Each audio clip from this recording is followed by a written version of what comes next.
നമസ്കാരം. ഭാരത് ലൈവിലേക്ക് സ്വാഗതം. IB ഉദ്യോഗസ്ഥ മേഘ ട്രെയിൻ തട്ടി മരിച്ച സംഭവത്തിൽ മേഘയ്ക്ക് മാനസിക സംഘർഷമുണ്ടായിരുന്നതായി മേഘയുടെ പിതൃ സഹോദരൻ ബിജു പറയുന്നു. വീടിന് സമീപത്തെ അമ്പലത്തിലെ ഉത്സവത്തിനാണ് മേഘ ഒടുവിൽ നാട്ടിലെത്തിയത്. മരണം സംബന്ധിച്ച് ശരിയായ അന്വേഷണം നടത്തണമെന്നും ബിജു ആവശ്യപ്പെട്ടു. പത്തനംതിട്ട അതിരുങ്കൽ കാരക്കാക്കുഴി പൂഴിക്കാട് വീട്ടിൽ റിട്ടയർഡ് ഗവൺമെന്റ് IT പ്രിൻസിപ്പൽ മധുസൂദനന്റെയും പാലക്കാട് കളക്ടറേറ്റ് ജീവനക്കാരി നിഷയുടെയും ഏകമകൾ മേഘയെ ഇന്നലെയാണ് മരിച്ച നിലയിൽ കണ്ടെത്തിയത്. സംഭവം ആത്മഹത്യയാണെന്ന് പോലീസ് അന്വേഷണത്തിൽ വ്യക്തമായിട്ടുണ്ട്. ലോക്കോ പൈലറ്റ് നൽകിയ മൊഴിയടക്കം ഇതിന് തെളിവുകളുമാണ്. അതേസമയം ഇന്നലെ രാവിലെ മകൾ തന്നെ ഫോണിൽ വിളിച്ചിരുന്നുവെന്നും എന്നാൽ അപ്പോൾ മനസ്സിൽ വിഷമമുള്ളതായി തോന്നിയിരുന്നില്ലെന്നും അച്ഛൻ പറയുന്നു. ഫോണിൽ വിളിച്ചിട്ട് ട്രാക്കിലേക്ക് പോയത് എന്തിനെന്നറിയണം. സംസ്കാര ചടങ്ങിന് ശേഷം IBക്ക് പരാതി നൽകാൻ ഒരുങ്ങുകയാണ് മേഘയുടെ പിതാവ്. തിരുവനന്തപുരം വിമാനത്താവളത്തിലെ എമിഗ്രേഷൻ വിഭാഗത്തിലെ ഉദ്യോഗസ്ഥയായിരുന്നു മേഘ.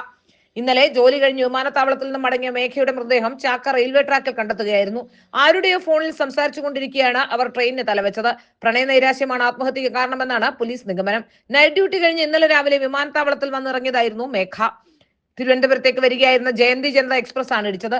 ഫോണിൽ സംസാരിച്ച് ട്രാക്കിലൂടെ നടക്കുകയായിരുന്ന മേഘ ട്രെയിൻ വരുന്നത് കണ്ട് പെട്ടെന്ന് ട്രാക്കിന് കുറുകെ തലവെച്ച് കിടക്കുകയായിരുന്നു എന്നാണ് ലോക്കോ പൈലറ്റ് നൽകിയ വിവരം. സംഭവ സമയം ആരോടാണ് ഫോണിൽ സംസാരിച്ചതെന്നാണ് പോലീസ് പ്രധാനമായും പരിശോധിക്കുന്നത്.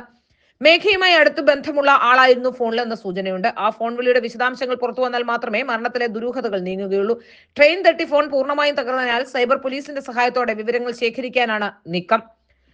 IBയിലെ തന്നെ ഒരു ഉദ്യോഗസ്ഥനുമായി മേഘ അടുപ്പത്തിലായിരുന്നുവെന്നും എന്നാൽ വിവാഹം കഴിക്കാൻ അയാൾ തയ്യാറായിരുന്നില്ലെന്നും അയാൾക്ക് വിവാഹം കഴിക്കാൻ മറ്റൊരു പെൺകുട്ടിയായിരുന്നു ഇഷ്ടമെന്ന തരത്തിലുള്ള ചില സൂചനകൾ പുറത്തു വരുന്നുണ്ട്. അയാളുമായി സംസാരിച്ചു കൊണ്ടിരിക്കുമ്പോഴാണ് മേഘ ഇത്തരത്തിൽ തലവെച്ചത് എന്നതാണ് ഇപ്പോൾ ഉയരുന്ന ചില സംശയങ്ങൾ. അതുമായി ബന്ധപ്പെട്ട് കൂടുതൽ വിവരങ്ങൾ ശേഖരിക്കാനാണ് പോലീസ് ഇപ്പോൾ ശ്രമിക്കുന്നത്.